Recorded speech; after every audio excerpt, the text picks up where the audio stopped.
আজকে হচ্ছে mutton mutton রেয়াজি mutton. তো দেখতে থাকো, মাটন আজকে হবে, তো তার জন্য সব জোগাড় করে নিয়ে আগে জোগাড় করে নিয়ে ফিরে আসছি।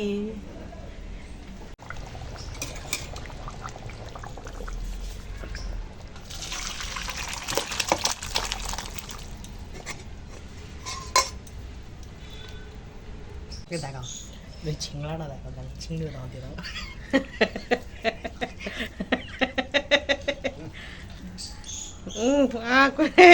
খাচ্ছে যেন, খেতেও কত কষ্ট হচ্ছে।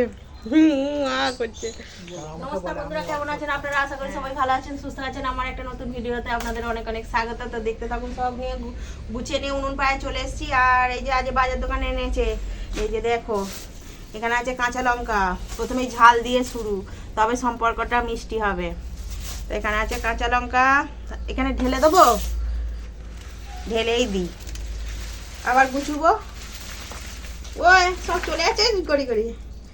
এই দেখো কি কি বাজার নিয়ে এসছে। পেঁয়াজ, এক পাল্লা পেঁয়াজ, তাই তো। আর এখানে আছে মটর, এই দেখো টমেটো নিয়ে এসছে, আদা রসুন নিয়ে এসছে, আর আলু সেদিনকে নিয়ে এসেছিলো 5 কিলো। আর ওই এখনো ধোয়া হয়নি, ওই ওখান থেকেই বার করে খাওয়াচ্ছে। আর এই দেখো আজকে কি নিয়ে এসছে, দেখো দেখো তো কি, এই দেখো মাটন মাটন, আজ মাটন হবে, মাটন রেয়াজি মাটন। পিসগুলো দেখেছো? আমার এরকম পিস খেতে কি ভালো লাগে। এই যে একটু করে মাংস থাকবে আর এরকম একদম থলথলে চর্বি, আমার তো এরকম পিস খেতে হেভি লাগে। তোমাদের কার কার ভালো লাগে বলবে এরকম মাটন খেতে? আমার তো একদম।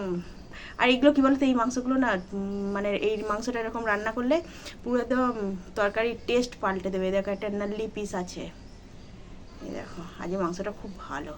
আমার তো এরকম মাংস খেতে খুব ভালো লাগে। তো দেখতে থাকো ভিডিওটা, আশা করি ভালো লাগবে।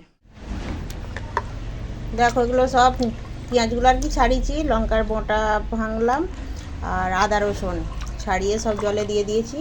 এবার পেঁয়াজগুলোকে পিস পিস করে নেবো, লঙ্কা চিরবো, আলু কাটবো, আর আদা রসুন বাটবো। হ্যাঁ দেখো টমেটো নিয়েছি, টমেটো কাটবো।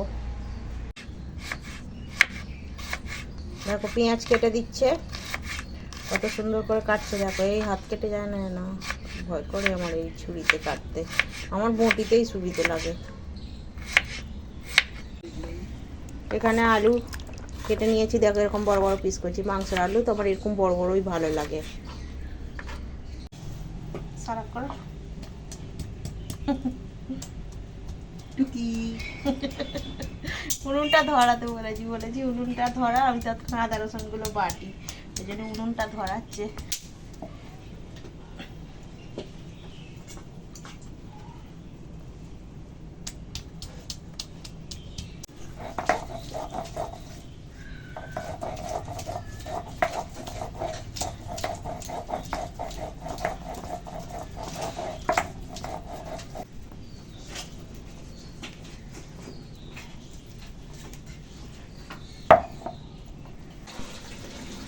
দেখো এখানে মাংস পরিষ্কার করে নিয়েছি,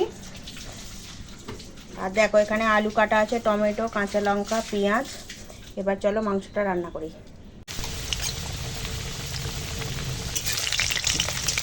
আলুগুলো ভেজে নেব, লাল লাল করে ভাজবো, এটা সাদা হয়ে আছে। আলুটা দেখো এরকম লাল লাল করে ভেজে নিয়েছি, এবার তুলে নেবো। এখানে আছে গোটা গরম মশলা আর তেজপাতা, দিয়ে দেবো ফোড়নে। এবার পেঁয়াজ দিয়ে দেবো,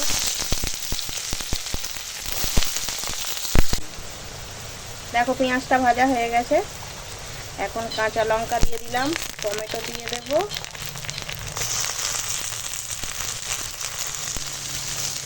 এখন আদা রসুন বাটা দিয়ে দেবো,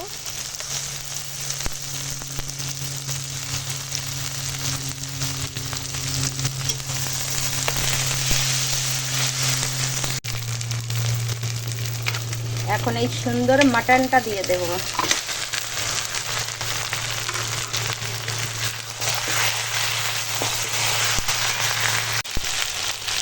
এখন হলুদ গুঁড়ো দেবো, লঙ্কার গুঁড়ো দেবো, আর পরিমাণ মতো নুন দেবো।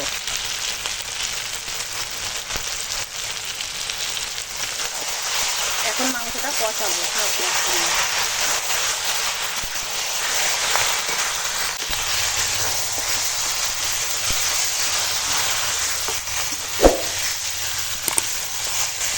দেখো মাংসটা কষাচ্ছি।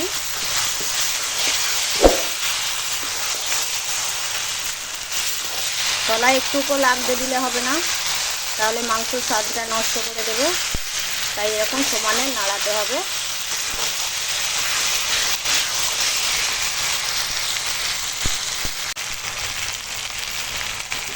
এবার ফ্যাটানো টক দই দিয়ে দেবো।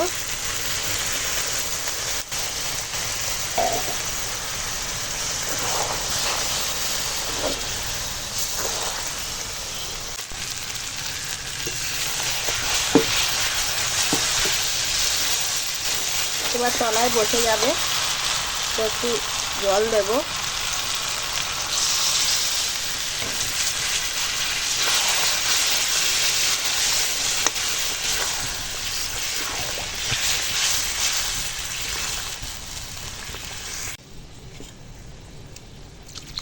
আমি এখন আলুটা দেব না, এখন আগে মাংসটা শুধু আগে একটু সময় সেদ্ধ করি, তারপরে পরে আলুটা দেবো, না তো আলু তাড়াতাড়ি গলে যাবে।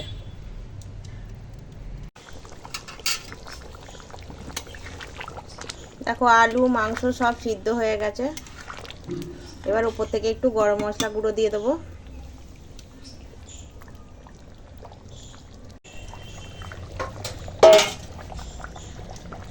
এবার উপর থেকে গরম মশলা গুঁড়ো ছড়িয়ে দিলাম,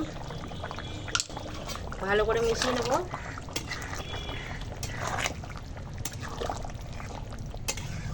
মাংসটা দিয়ে খুব সুন্দর সেন্ট উঠেছে।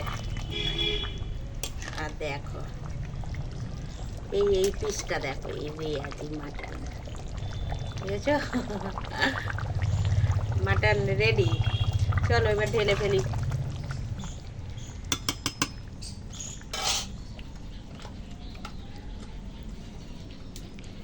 এই নে ভাত কেনে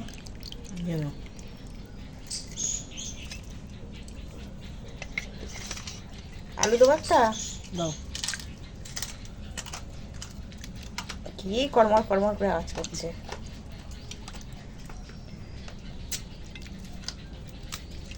থাক। দেখো আজকে আমাদের কি রান্না হয়েছে, এখানে একটা শাক তরকারি হয়েছে, আর এই তো মাংস হয়েছে। আর ওর বাবার শাক তরকারি দিয়ে খাওয়া হয়ে গেছে, এখন মাংস দিয়ে খাচ্ছে। কি ও মাংসটা কিরম হয়েছে? এখন এক মনে খাচ্ছে মাথা হেঁট করে, আর এও ভাত মাখাচ্ছে। চলো আমরা খেয়ে নিই। মাংস শাক তরকারি যে দিক দিক খেয়ে নিচ্ছ, তাই এ তো কাজ যে, এ কখন আসবে এই ভাতের উপরে? খাবো, আগে শাক তরকারিটা দিয়ে খেয়ে নিই। দেখছো তো মাছের কাঁটা এইসব দিয়ে শাক তরকারি হয়েছে, যা ভালো হয়েছে শাক তরকারিটা। এটা দিয়ে আগে খেয়ে নিই, তারপর মাংস খাবো। এই কেমন হয়েছে মাংসটা? মাংসটা ঠিকই আছে, ভালো হয়েছে।